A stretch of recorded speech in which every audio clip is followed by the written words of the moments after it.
हाल पे वह ज्यादा गुनाह करेगा। इसलिए बुजुर्गों ने कहा है जो ताकत के बावजूद अच्छा खाना छोड़ दे, अल्लाह ताला उसे सेहत देगा, उसे तंदुरुस्ती देगा। और फिर अगर नहीं छोड़ेगा कल तो डॉक्टर के कहने से छोड़ना ही पड़ेगा। जो रोजाना गोश्त खाएगा, जब शुगर बढ़ जाएगा 500-600 से ज्यादा हो जाएगा, और जब इंसुलिन का इंजेक्शन लेना पड़ेगा, जब किडनी खराब हो जाएगी, तब तो डॉक्टर बोलेगा गोश्त तेरे लिए जहर है, छोड़ दे। 50 लाख की फॉर्च्यूनर छोड़ के पैदल चल, रोजाना 10,000 स्टेप कदम चलना पड़ेगा, वरना किडनी खराब होगी और तू सीधे डायलिसिस पे चला जाएगा और 2-4-10 दिन तड़प तड़प के मर जाएगा। अगर जिंदा रहना चाहते हो तो रोजाना 10,000 कदम यानी 5 किलोमीटर रोजाना टहला करो। उसके टहलने से तुमको ऐसी लोग खाने की जरूरत नहीं पड़ेगी, गैस की दवाई खाने की जरूरत नहीं पड़ेगी। अल्हम्दुलिल्लाह मेरी उम्र आज 55 साल है। 55 साल में मैं कभी भी लगातार ऐसी लोग तो खाता ही नहीं हूँ। कभी कभार पूरे 50-55 साल की जिंदगी में 2-4 दिन कभी कोई खिला दिया होगा, या डॉक्टर के पास कभी गए होंगे तो दवाइयों के साथ में गैस की दवाई कभी वो दे दिया होगा। मगर हमको आज एक नौजवान से मैंने 5 दिन पहले मैंने कहा, वो 2-4 दवाई का नाम लिया गैस की, मैंने कहा हम नहीं जानते हैं इसका नाम। वो चौंक के मेरा चेहरा देखने लगा, कहा हाँ ये तकरीर की बरकत है, ये खिताब की बरकत है। कोई 5 मिनट बोले तो हल्के सूखने लगे, कोई शादी ब्याह में 10 मिनट बोले तो गले में चूना लगाना पड़े। और आप साहब महीने के 30 दिन के महीने में 32 तकरीरें करते हैं,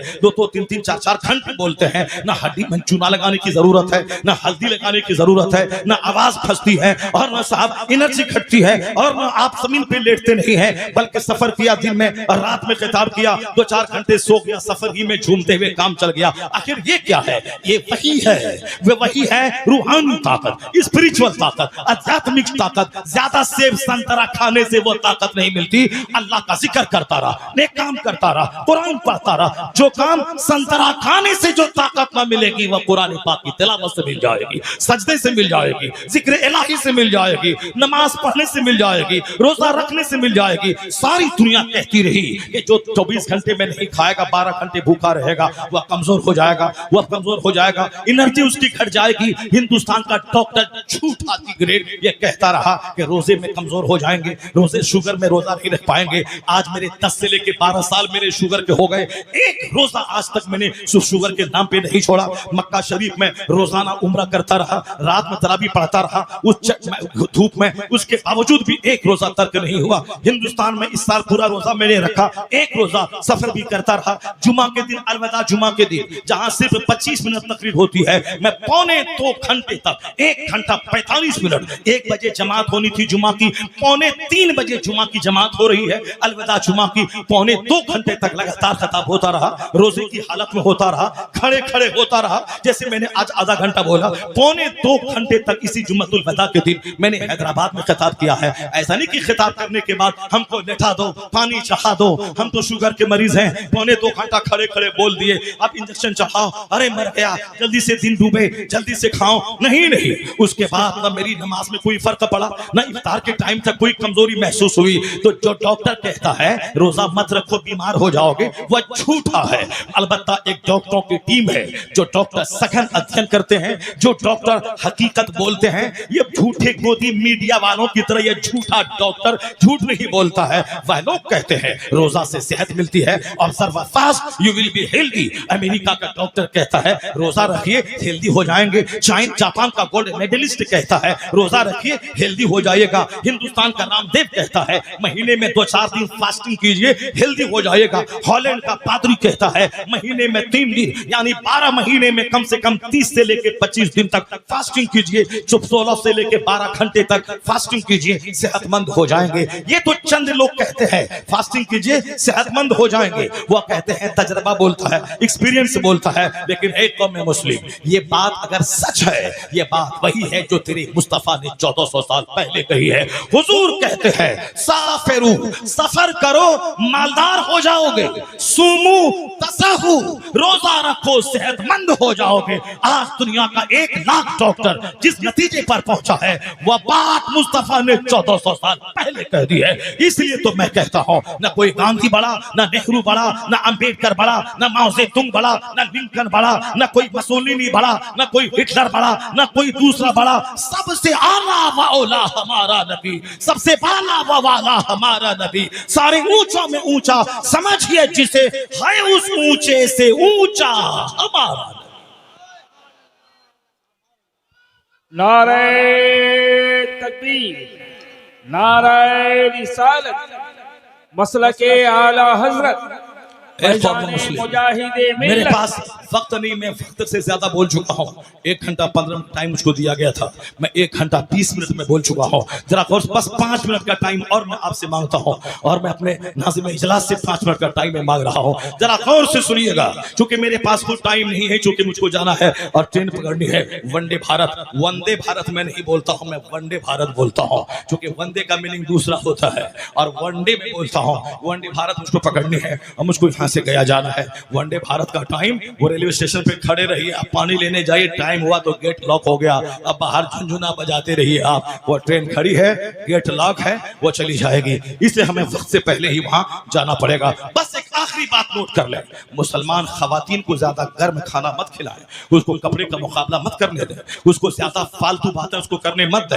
हाथ में रिमोट मत दे, गर्म टेलीविजन पे गर्म मनाजिर उससे मत दे। एक तो है कि नमक रोटी खाएं, जब मरना ही है, कल दुनिया छोड़ के जाना ही है, तो क्यों नहीं अपने घर में रहें, बाल बच्चों के साथ रहें। अमेरिका में रह करके 50 करोड़ का मकान बनाने के बाद भी कब्रिस्तान ही जाना है, तो क्यों नहीं अपने वतन में नमक रोटी खा के अपने बाल बच्चों के साथ रह करके दीनदारी अपना करके इस दुनिया से दीनदार बन के जी भर के नमाज पढ़ के चले जाना है। एक काम तो ये कीजिए, अगर ये काम नहीं हो पा रहा है, घर से बाहर निकलना होगा, वतन में रोजी रोटी नहीं है, बाहर जाना होगा, तो फिर बाहर जाते हुए अपनी बीवी को दीन सिखा दीजिए, उसको फातिमातुज़ ज़हरा की सीरत बता दीजिए, उनको पर्दे में रहने की ताकीद कर दीजिए, वरना बाहर पैसा आप कमाएंगे, वो पैसा आपका खाएगी और दूसरों के बिस्तर को गर्म करेगी। जिस तरह से वो मेरठ की लड़की ने किया, और इस तरह रोजाना हर अखबार में इस तरह के केसेस, क्या शहर, क्या देहात, क्या मालदार की बेटियां, क्या गरीब घराने की बेटियां, वहां हर तरफ मालदारों के यहाँ भी,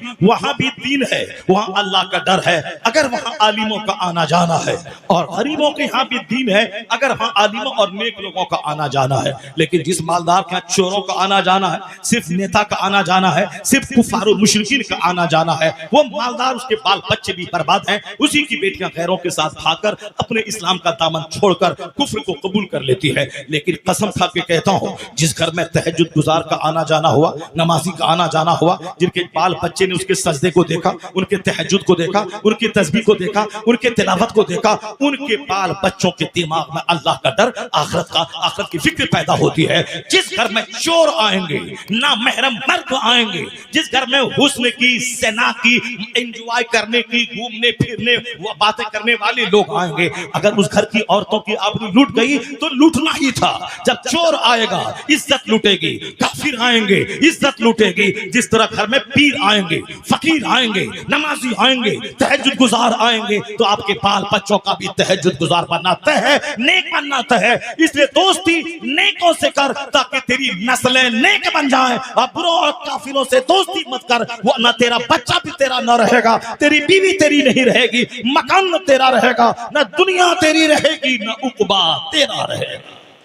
कि मोहम्मद से वफा तूने तो हम तेरे हैं, ये जहां चीज है क्या लौह कलम तेरे है। मोहम्मद से वफा का मतलब नहीं कि शेर पढ़ देना, नारा लगवा देना, 2-4 पैसे लेके अपना खा के चले जाना। या शेर का मतलब है अपने घर में मुस्तफा जान रहमत की तालीमात नाफिज कर दिए जाए। ज्यादा खाना नहीं है, ज्यादा सोना नहीं है, ज्यादा बोलना नहीं है, वरना आज हाथ में 1 लाख का मोबाइल लेके नाचता है, कल अल्लाह ताला उस घाट पे पहुंचा देगा जहां एक मोबाइल तेरे हाथ नहीं रहेगा, दाने दाने को तरस जाएगा। हुजूर ने कहा है, अक्रिमू, दाने की इज्जत कर, जिस घर से रोटी रूठ जाती है दोबारा वापस नहीं आती है।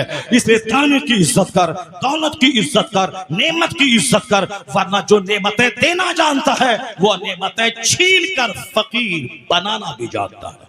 कुलिल्लाहुम्मा मालिकल मुल्क तुतिल मुल्क मन तशा व तंज़िउल मुल्क मिम्मन तशा व तुइज़्ज़ु मन तशा व तुज़िल्लु मन तशा बियदिकल खैर इन्नका अला कुल्लि शैइन क़दीर। मैंने सिर्फ एक बात में बोला हूँ आज की तकरीर में कि सारी दुनिया का खालिक अल्लाह है, वही रोज़ी देने वाला है, वही सारी दुनिया चलाने वाला है, वो सारे तमाशे देखता है वो अल्लाह। नाचने कूदने का तमाशा, जज को खरीदने का तमाशा, अमेंडमेंट बिल को पास करवाने का तमाशा, ये गाली गलोच देने का तमाशा, सारा तमाशा मेरा अल्लाह देखता है। लेकिन ये दुनिया दारुल अमल है, दारुल जजा नहीं है, इसीलिए यहाँ खूब छूट अल्लाह देता है। लेकिन जब पकड़ता है तो कुतिया दाबिरुल कौमिल लजीना ज़लमू, जालिमों की बुनियाद काट के रख देता है, उनका नामो निशान मिटा के रख देता है। इसलिए कभी भी नर्वस नहीं होने का, कभी भी मायूस नहीं होने का। जो हमारे बड़े लोग हैं जो काम कर रहे हैं, सुप्रीम कोर्ट जा रहे हैं, वो आपको सड़क पे निकलने के लिए, एहतजाज प्रोटेस्ट करने के लिए आवाज देंगे। बस अपना ये कदम होगा, दीन की हिमायत में घर से आप निकल जाएंगे, बुज़दिल और चोर बन के नहीं रहेंगे, बल्कि अपना मेहनत से काम करें, बाल बच्चों को IAS ऑफिसर बनाएं, डॉक्टर बनाएं, बैरिस्टर बनाएं, सिर्फ मौली साहब मत बनाएं, बल्कि दीन उसको सिखा दें। नमाजी डॉक्टर बनाएं, नमाजी लॉयर बनाएं, नमाजी बैरिस्टर बनाएं, नमाजी मास्टर बनाएं, नमाजी प्रोफेसर बनाएं, सिर्फ मौली साहब मत बनाएं उसको। एक मौलाना पूरे गांव में अगर अच्छा बासलाहियत दीनदार, वही पूरे गांव के लिए काफी है। एक बंदा एतकाफ में बैठ गया तो जिस तरह पूरे मोहल्ले वाले का कर्जा अदा हो जाता है, उसी तरह एक आलिम पूरे गांव वाले का कर्जा अदा करने के लिए काफी है। बाकी नमाज का कायदा सीखना ये हर मुसलमान मर्द औरत सब पर फर्ज है। कुरान पाक कायदे से सही ढंग से पढ़ना ये हर मुसलमान पर फर्ज है, हर औरत पर फर्ज है। तो अपना रिश्ता दीन से जोड़े रखिए। आज जरूरत है कि आपका बेटा लॉयर बने, बैरिस्टर बने, प्रोफेसर बने, IAS ऑफिसर बने। वो वहां सदन में जाके इस्लाम बेच नहीं दे, बल्कि घुट्टी में जलसा जुलूस के जरिए, आलिमों से मुलाकात के जरिए इस कदर इस्लाम पिला दीजिए कि जब वो सुप्रीम कोर्ट का जज बने या पार्लियामेंट का मिनिस्टर बने तो ईमान बेचे नहीं। इतनी जबरदस्त मजबूत उसके सेहत हो, ईमान की सेहत हो कि वह दूसरों का कुफ्र मिटा के उसे भी मुस्तफा का गुलाम बना दे। खुद दूसरों के रंग में नहीं रंगे, बल्कि इस्लाम के रंग में दूसरों को रंग दे। ये काम वो करेगा जो बेसिकली जिसका ईमान स्ट्रांग हो।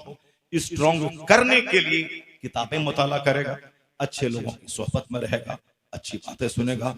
आप एक 5 घंटे के जलसे में अगर आप 3 घंटे तक सिर्फ नात सुनेंगे, मजा लेंगे और दीन नहीं सुनेंगे तो फिर आपका बेस, आपकी बुनियाद कभी मजबूत नहीं हो पाएगी। इसलिए सिर्फ शुरू में तिलावत हो, एक नात हो, उसके बाद 2 घंटे तक खिताब हो। खिताब वो नहीं जो कॉमेडी बोले, जो कहानी बोले। जो कहानी सुनने में तो मजा आता है, जैसे नात सुनने में मजा आता है, लेकिन हमारी बदअमली पे तनकीद करना, हमारी बुराइयों को मिटाने का मैसेज देना, जो हमारे अंदर बुराइयां हैं उसको हाईलाइट करके उन बुराइयों को खत्म करने का पैगाम देना, ये दिल पे बड़ा बोझ गुजरता है। लेकिन ये काम आप दिल पे पत्थर रख के कर लें, जब एहसास हो जाएगा कि मैं मुजरिम हूं, तो जुर्म का दाग धोने के लिए जहां कदम उठाएंगे, एक कदम आप अल्लाह की तरफ बढ़े, 10 कदम खुदा की रहमतें आपका इस्तेमाल करेंगी। अल्लाह कहता है तुम मेरी तरफ चल के आओ, मेरी रहमतें दौड़ के तेरा इस्तेमाल करेंगी। अल्लाह तबारक व तआला हमको और आपको सबों को दीन सीखने, दीन सुनने और दीन पर अमल करने की तौफीक अता फरमाए। आमीन। व आखिर दअवाना अनिल हम्दुलिल्लाहि रब्बिल आलमीन। अस्सलामु अलैकुम व रहमतुल्लाहि।